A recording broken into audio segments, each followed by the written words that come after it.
Welcome to episode 1 of The Process. This is in conjunction with the Sunshine Coast Basketball Association Youth Academy and the Core Strength Fitness Performance Development Center. What we are about to embark on is a 21-week process or journey or development with the Sunshine Coast elite youth basketball players. What our program is going to focus on, first and foremost, is sports performance. Now, we do that through injury prevention, performance enhancement, and we achieve that through combining strength and conditioning and sports medicine. We believe in a holistic approach to training and sports science, and that's the program that we've developed here at the Performance Development Center. Another big and kind of unique aspect to this program is the mental development side. I know for a fact that this has never been done before in Australia. This is a program that I learned from Stanford University and the University of South Florida with Division I college athletics in the United States. So we're very excited to get this program underway. Now that's going to be based on developing self-discipline, accountability, all different types of leadership within the kids, within the group, team building, camaraderie, cooperation, as well as planning and following instructions from coaches, parents, their teachers at school. We believe in ourselves. We are very competitive people. And we believe in competing in all aspects of life. So you're competing on the court, off the court, in the classroom, and you're not necessarily competing with other people, but you're competing against yourself to be the best possible version of yourself that you can become.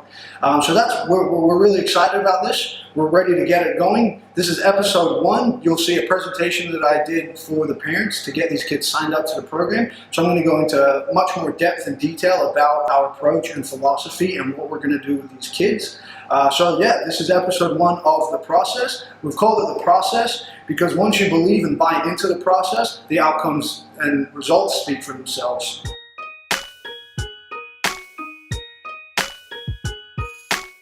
So a little bit about our program. We kind of combine a number of different aspects all of training, movement assessment, strength and conditioning, injury prevention, nutrition, sports performance, and then leadership development. This little graphic I kind of got on the side, basically the biggest thing with athletes is their athletic performance. They don't necessarily care about a lot of other things unless it helps their athletic performance. But the reason why, and it is a cog wheel deliberately, because it's all related. So our athletic performance can be better if we have the right physical development, which can then also be better if we have the right psychological development, and they're all related. So that's exactly the way that we've designed this program and the other programs that we run. We're trying to be the best that we can be in a number of different areas for athlete performance. But then me, on a personal level, I want them to succeed at school. I want their behavior to be good. I want them to clean up after themselves. I want them to, go to bed on time. Listen to parents. All those types of things. Right. So again, that's what I build into the program. I'll talk a little bit more about that towards the end. Okay. So the functional movement screening. This is where it starts. Basically, it's a 7 movement test. They're called primitive movement patterns. Basically, movement patterns that we don't need to learn how to do. We take them through this test. It's very, very easy. It takes about 7 to 10 minutes. And from that, we identify movement limitations and imbalances. We can then determine whether it's a mobility and or stability issue. And then from that, we create an individual program for that person specifically, or for that kid specifically. From there, over the 21 weeks, they'll basically get an individual They'll get an individual warm-up and cool-down for exercises that they need to do to make themselves get better. So we start with that, and that kind of serves as the foundation for what they need moving forward. The building blocks or the foundation for everything that we do comes through movement first. Then we have performance, so our performance variables, things like speed, agility, plyometric power, jumping, height, all those types of things. Then on top of that, then we have our skill, and then that's where it becomes sport-specific, right? For basketball players, we need to learn how to dribble, we need to learn how to shoot, learn how to defend, all those types of things. But that foundation comes from the movement. If we don't have the right movement patterns that don't allow us to develop our speed, jump height, strength, all those types of things, we almost end up with an inverted pyramid. They spend so much time developing skills, not enough time developing the movements. So again, that's where I come in, and that's where our program fits right into what we do with the skills coaches. So our philosophy, again with our functional movement stuff, what prevents injury enhances performance. The biggest thing I ever worry about is injury prevention. We're trying to prevent injury. We can rehab, and I can get kids and athletes back to playing sport a lot quicker with the same philosophy. But ideally, we want to prevent injuries from happening altogether.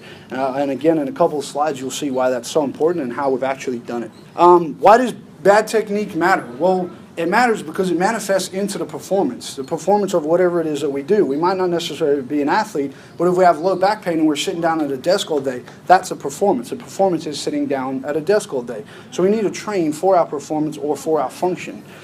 For athletes, anybody right now just taking a look at that picture, is there anything wrong with his technique or something that you kind of like, no, that doesn't look right? Anybody? Yeah, perfect. His knees are doing all types of crazy things. I don't know what's happening there. And on this side, this photo here was taken directly on. You can kind of see he's leaning a little more to that side, and that foot is a little more externally rotated. So that's stuff that I pay attention to. That's stuff that I look at, I'm like, okay, I know what's wrong with that. But there's also why hasn't that been picked up, right? So if you don't know who this kid is, his name's Robert Griffin III. He's an NFL quarterback. He was a first-round draft pick from college into the NFL, which means he was about 22 years old, and he got a minimum of a $20 million contract.